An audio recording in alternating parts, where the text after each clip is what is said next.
Saiki wis pinter apa sih? Awet kang dilewataken terus sampun cepat dahat kagem panjenengan niku nyampe panjenengan nomo Banjur prihatin wis pinter apa coba saiki? TikTok kula lan sirama nika sampun kaya sedaya kewajiban nika sampun rampung sedaya Ya, Rama nyuwun melu prihatin tirakat supaya mengkono bisa gayuh sembodo kang jinak. Jumbuh kang. Lah prihatin wis pinter apa coba? kula Rama inji menawi to kula menika namung tansah ngranata dhateng sedaya para abdi Rama Senajan to wijining wanita saiki ora ana bedane. Priya lan wanita yen ngadeg padha dhewe yen lungguh padha cepet. Nggih ngaten mriku lho ramane swargane wong tuwa nyawang bocah-bocah anak-anake padha manut lan nurut netepi kewajibane dhewe-dhewe Nyai Sunan wong ketigang aku besok bisa dadi pitataning jalma senajan to wanita ora ketang kepiye wae kudu langsung bab kudu negara jalaran kang putra priyagung sak ora-orane bisa nerusake lan wong tuwa-tuwa kabeh. saged dados kaca punjalane Ya,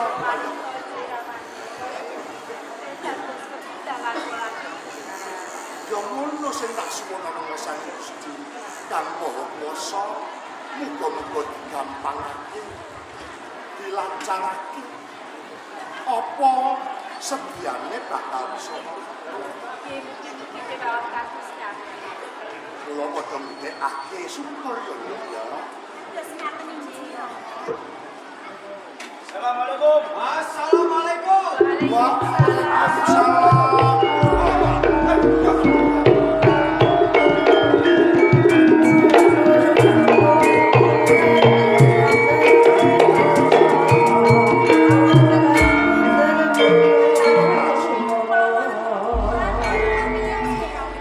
Yen ngono cepat-cepat unjukan apa dalan mengko rampung gandeng iki perkarane wong tuwa sliramu tak keparengake yang kae-kae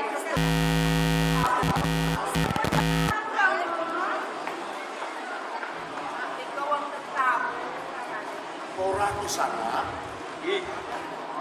tekamu ki ijen apa ana kanca rowamu Wonten kanca rowang kula. Nggih.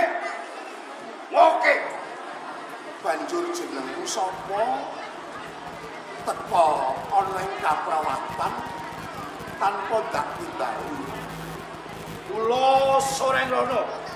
soreng rono banjur ana liyane ya Jeh. Kula soreng rangkut.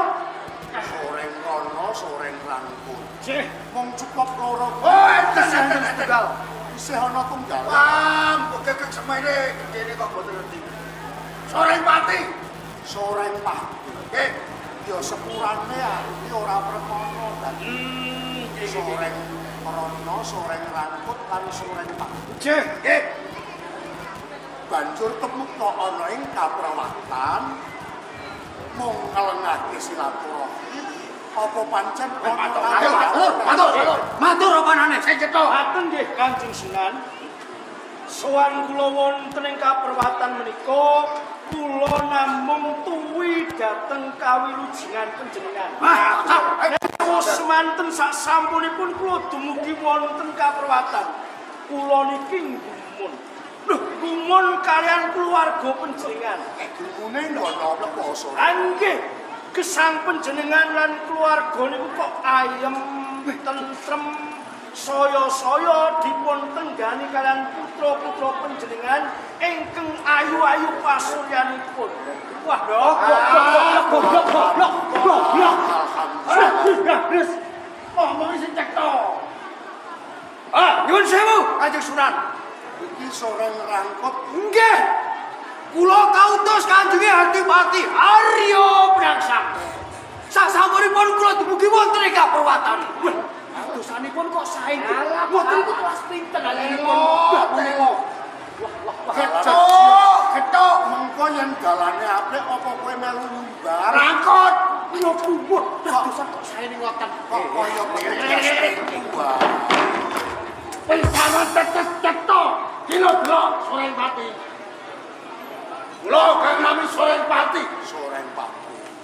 Yo putusane Adipati Riyong Penangsa. Cetok nampi dawuh Kanjeng Adipati Riyong Penangsa. Nyuwun pecah panjenengan.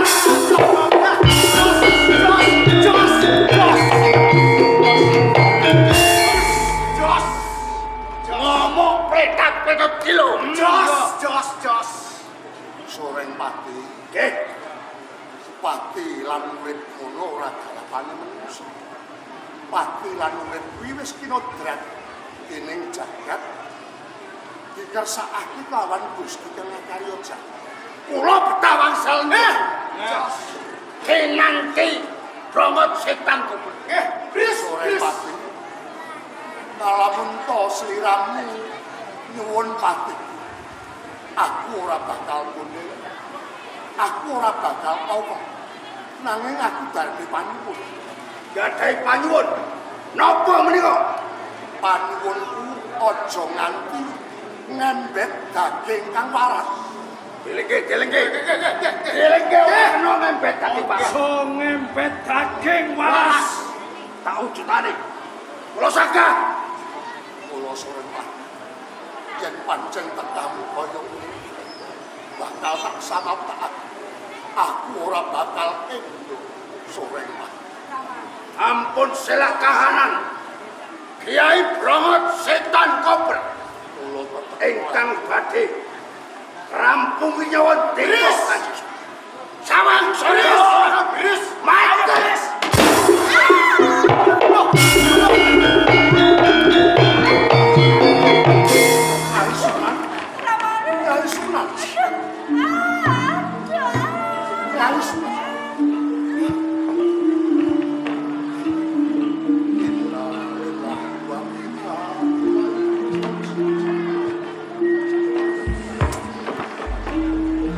Soreng Pati. Umpama ta wong ingkang durung abang. Wong kecok durung kan. Apa wae marang wong nganti ngembet daging waras.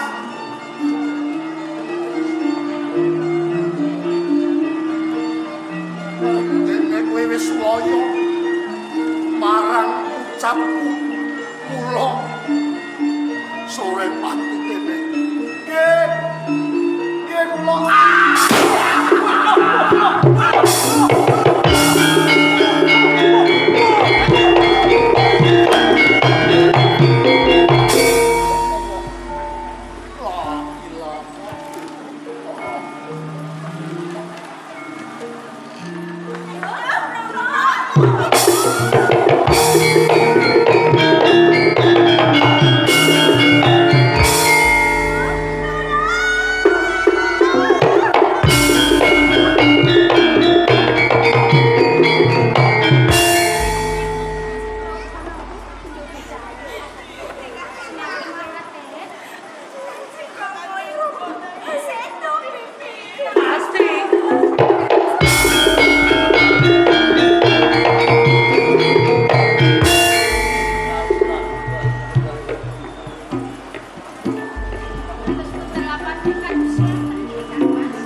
Monggo Bapak Sunan Purwoto Jrayura Nandang Cerah. Ora loro video kumukan kami pati lan dia.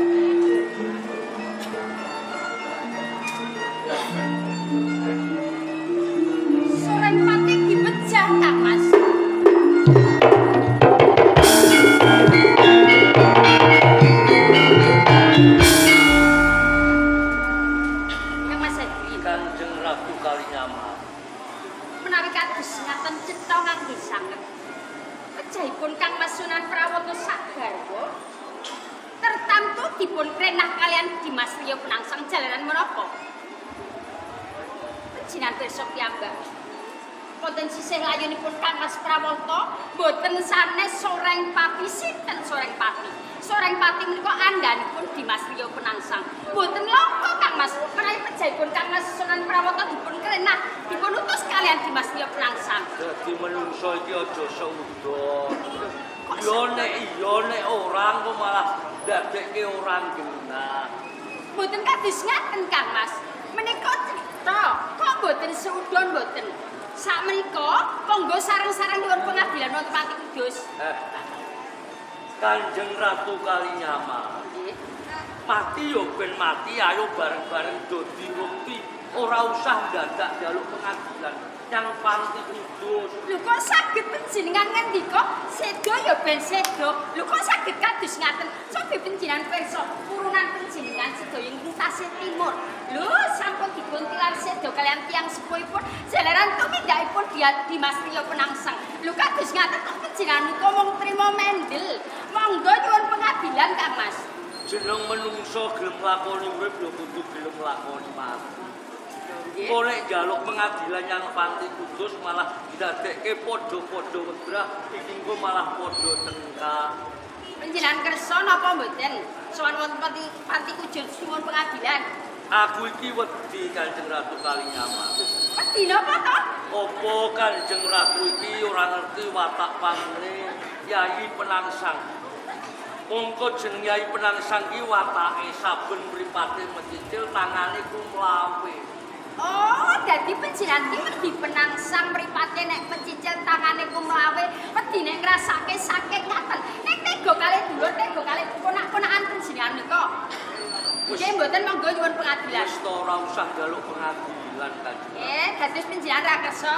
Nggih menawi panjenengan ra kersa kula ajak nyuwun pengadilan wonten Pati Kudus. Mboten napa-napa, cekap kula njung badhe nyuwun pengadilan wonten Pati Kudus. Para santri, aku njaluk tulung. Iki diroti sawuta